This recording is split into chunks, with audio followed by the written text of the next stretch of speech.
Let's try anyway. All right, Ziljani, you're up next. Tell us about some of your memories of Sheffield. Sheffield, well, I went to school in a little farm school near our farm when I was 6, and didn't do very good at the first year because everybody was too busy farming and this and that. I didn't learn anything, so when I went to school, I was way behind compared to all the other kids.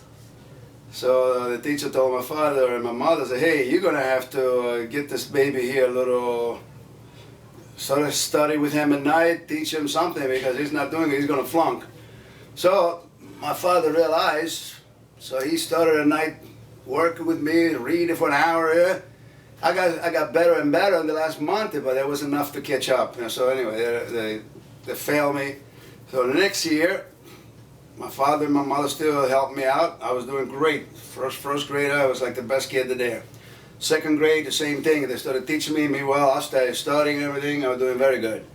So then at 8 years of age, my older brother Salvatore said, hey, when you turn 8, you're going to come half a day to school, half a day in the shop with me, and I want you to learn to be a mechanic.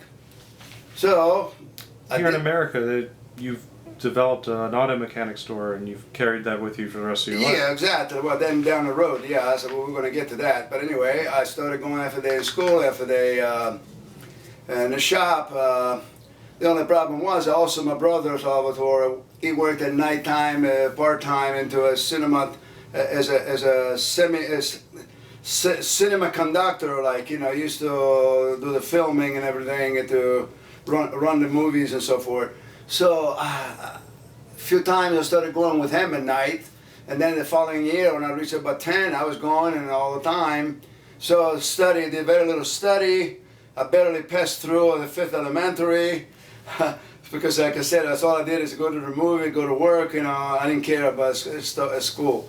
But anyway, some of your favorite memories in Italy? So anyway, I made it through the 5th, and then it was up to me if I want to go to high school or not. I decided to stay working in cars and motorcycles. So I continued on, and then again, you know, I would work on Sunday afternoon because we worked every day, and Sunday we worked half a day also in those days. So in the afternoon, I would go to a gas station near my shop and stay over there another 3-4 hours with the hope that somebody might need a little repair on a motorcycle or car, or if I had a flat tire, I would go ahead and fix it so I could make some money to go to a movie and buy myself a cannoli, candies, and whatever I wanted. I did that for 4 or 5 years, you know, and then I finally, at 16 years of age, my aunt and my uncle, they moved to Milan, asked my mother if anybody wanted to go to work in Milan. So me and my brother Santa, we went to Milan, and we worked over there. I worked over there again as a mechanic. I was already 16 years of age. I was like an expert actually compared to the rest of the apprentices in Milan. So the boss liked me very much. A year later, my brother Salvador got married to come to America. So we all went back to Sheffield by Christmas time. He got married in January, and then he left. He left it to America. I went back to Milan, continued on working. We would stay in touch by mail in those days. It's the only thing you can, you know. How old were you when you came to America? I came to America. I was 8 days short of 20 years of age. What do you remember about the trip? The trip was that, first of all, I had a girlfriend over there that I met in the beaches of Adriatic coast in Rimini. And we were writing each other letters with this girl, and her name was Maria. And then, because I stayed 2 more months to Sheffield before I came to America, all of a sudden I didn't get no more mail, you know. And I started getting wonders, why didn't I get no more mail from this girl, you know. But then it got me thinking. My mother did this thing with my brother Salvador, my older brother Salvador, that he fell in love with some girl, from a French girl, because we had a Club Mediterranean in Sheffield. So at nighttime, everybody would go out, especially on weekends, and then we used to meet girls and this and that.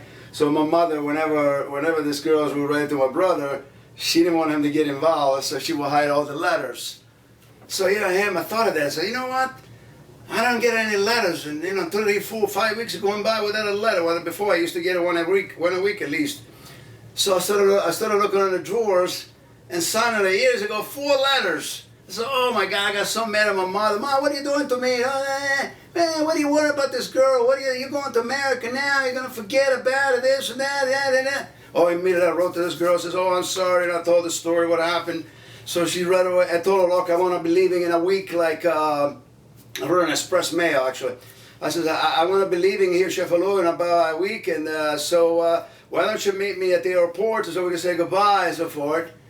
So I wrote a letter. The morning we will leave, we get ready to leave, me and my 2 other sisters, Antonia and Rose, the 3 of us, we were getting ready to leave Palermo, first Cefalù, then Palermo to Rome, and Rome, New York.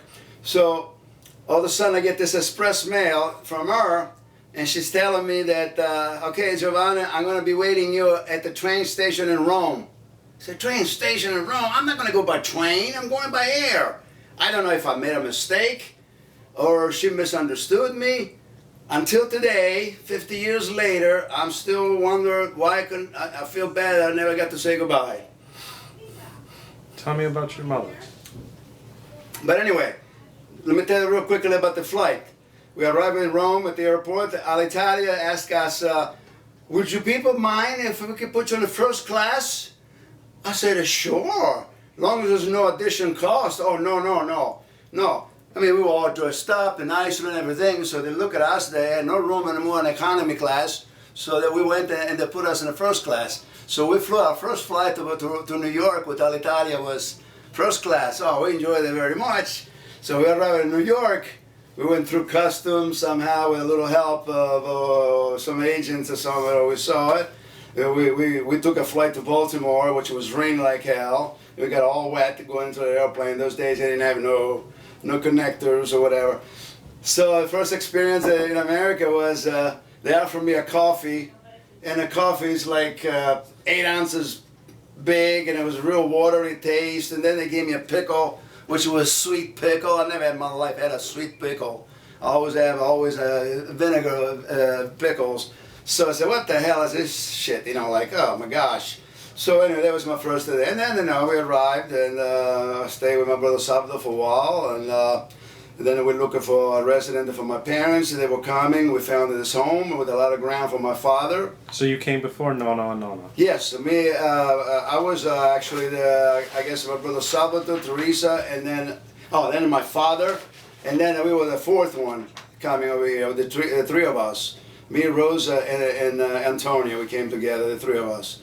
So anyway, I remember we were looking for this property. We found it, and me and my brother Salvador at nighttime, we would go to this old house in Parkville, and we had to straighten out all sorts of problems. The house was already 85 years old when we bought it, and everything, it was like terrible. The plumbing was terrible. The heating, it was one of this stove that you had to put wood in there or charcoal to keep it heated. So you guys did a lot of work on that? Yeah, we had to change the whole system, pipes. It had no washing machine or nothing, so we had to plumb up everything and change all these rusty pipes. And then when my brother Santo came, he came a couple months after me.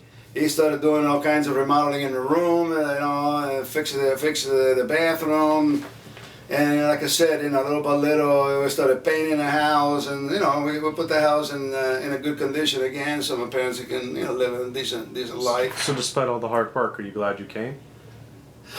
Well, back into that question, I tell the truth. When I first got here, I was very sad because I had no friends. Luckily, right away, 8 days later,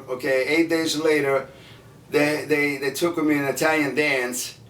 And we were celebrating my birthday, and I meet another girl here, a very young girl. I just turned 20, and here's another Maria in this country, beautiful Maria, just like the other one. And I said, oh my gosh. So here we go, we started chatting with Maria, So I wrote a postcard for the other one. I kept it in the house, and one thing led the other one. I never mail that postcard.